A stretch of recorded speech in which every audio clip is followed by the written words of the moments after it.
Section 6.8 is called maximum ambient temperature and hotspot temperature rise. The organizations that, we talk about in terms of insulation class, the IEEEs, the ULs, those type of organizations have established a maximum ambient temperature, and that is usually 40 degrees C. And so that is set as the operating surrounding temperature that designers and those that work closely with electrical machines can base things off of. Okay, so this standardized temperature, it was established for two primary reasons.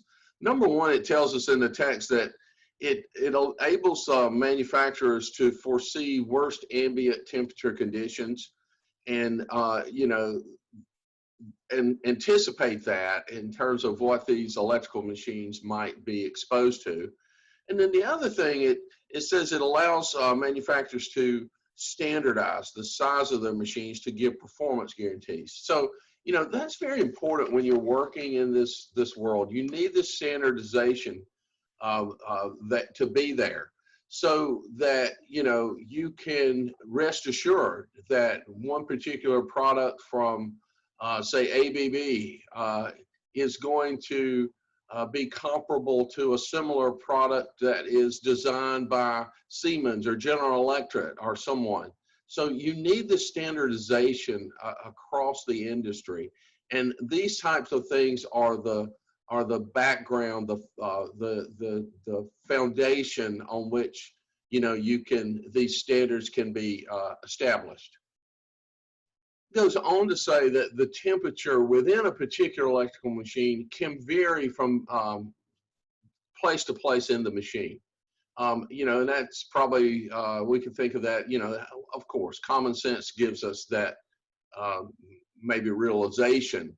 And so what we'll find is there are two primary methods to establish something called temperature rise. And the first one that we'll look at is something called hotspot temperature rise. And it's probably best to go to a figure so that we can look at what goes on with this determination. So here's figure 6.7 titled Typical Limits of Some DC and AC Industrial Machines According to Insulation Class. Okay, what we're going to focus on initially is this this first curve here. Okay, so we're looking at this, and as you see this curve one, it shows four classes of insulators: A, B, F, and H. Okay, so we see A, B, F, and H across here, and with those letter designations is that temperature classification that goes along with it. Okay, so the maximum ambient temperature of 40 degrees is also shown in curve 3 here. Okay, so this, of course, a very flat curve, 40 degrees C, and this is the limiting ambient temperature. Okay, so the way this thing works is very simple. The temperature difference given between curve 1 and curve 3 gives the maximum permissible temperature rise for insulation classes. So how much can this machine rise in temperature and still operate within the design of the machine? So, again, what we don't want to do is exceed the temperature that the insulation class is designed for. So the limiting temperature enables the manufacturer to establish the physical size of the motor, the relay, and so forth that he intends to put on the market. Okay, so it's a big deal, right? This is, this temperature rise from here to here, it has to be met, and the actual design of a particular machine is based on this. So he says for Class B insulation, the maximum allowable temperature rise from here to ambient is the difference between 130 and 40 or 90 degrees C. Okay? So he says to show how the temperature rise affects the size of the machine, says, suppose a manufacturer had designed and built a 10 kilowatt motor, and it's a Class B. Okay, so I've designed this motor. It's a 10 kilowatt motor. It's a Class B motor, and just to until we get used to this, if it's 10,000 watts, right? There are 746 watts in 1 horsepower. So we could do a calculation there. And we could determine how many horsepower that is.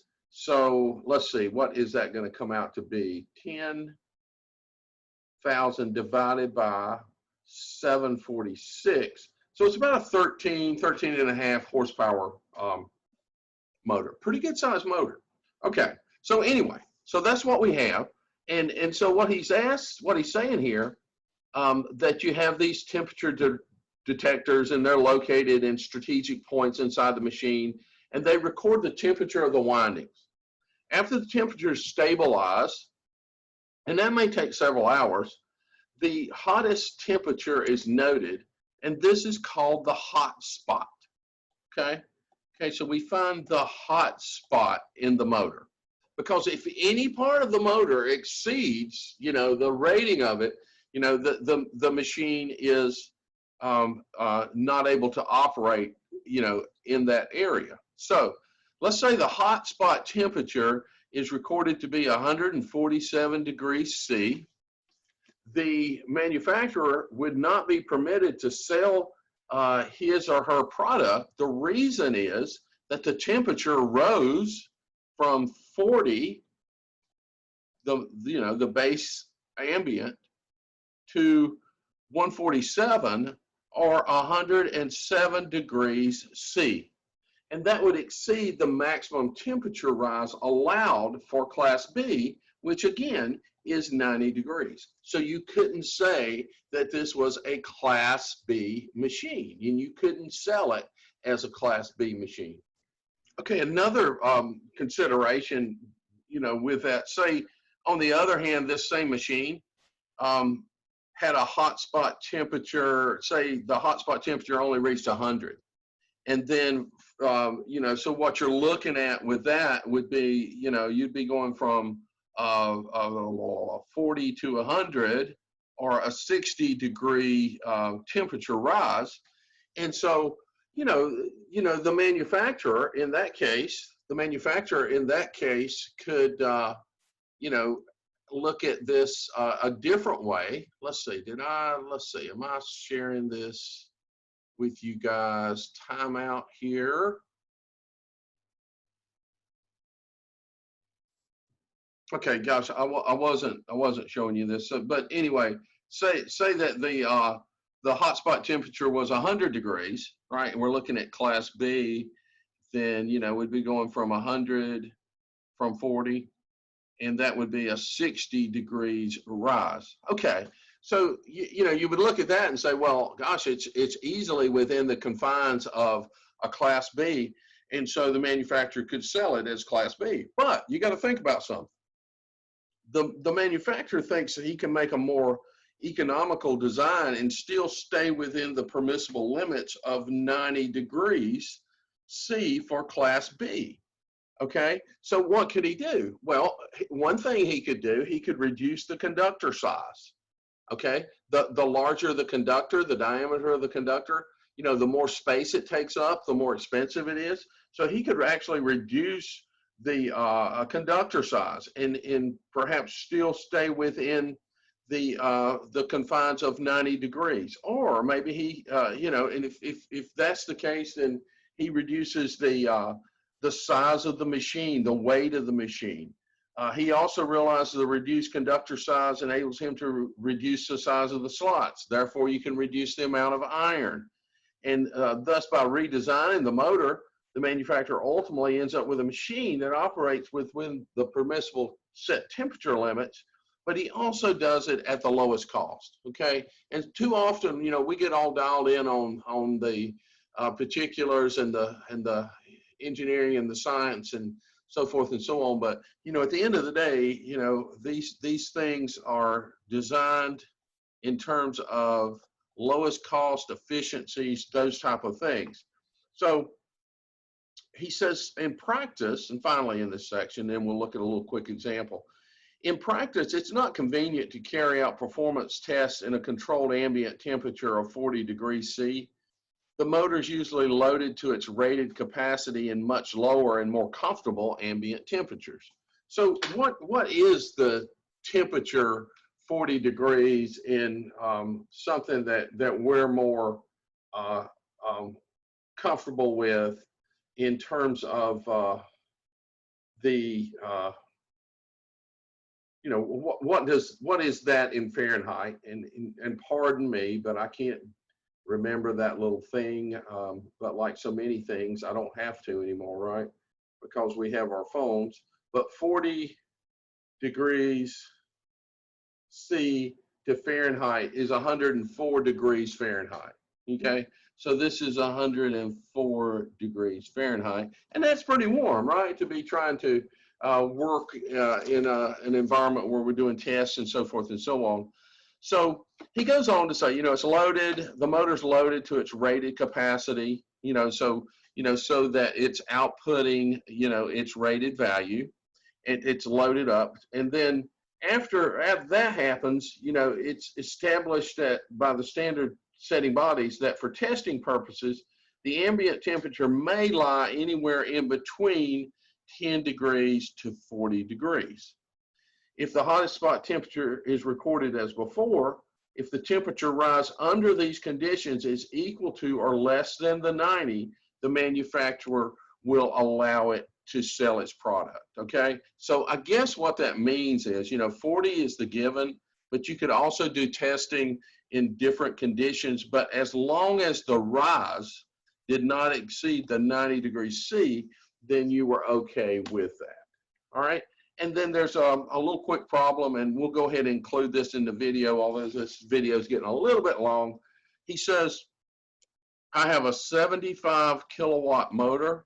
Its insulation class is F.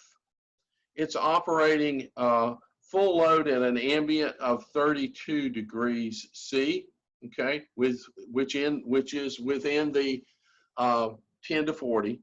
If the hotspot temperature is 125, does the motor meet the temperature standard? Okay, so I'll slide this out. Let me erase some stuff here where we can see, and we'll plug our numbers in to this.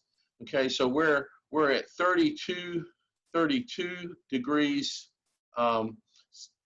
C here, okay, and he says it rises to 125. So, and this is class F. So it gets to 125 from 32. So we say 125 minus 32 equals 93 degrees. The hotspot temperature rise allowed by this, what we call hotspot method, is the difference between 155 and 32. 155 and 40, which is 115, okay?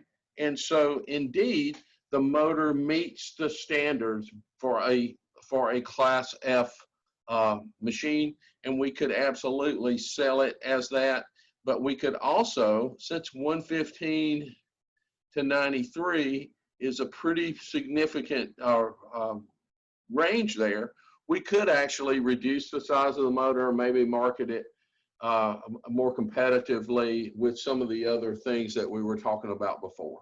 Okay, good enough. There'll be a few examples that you'll look through of going through this, determination of temperature rise. And, you know, just remember what we talked about here, the exceptions to this, you know, the 10 to 40 thing. But the temperature rise, you know, for class A, you know, it's going to be the difference between 105 and 40.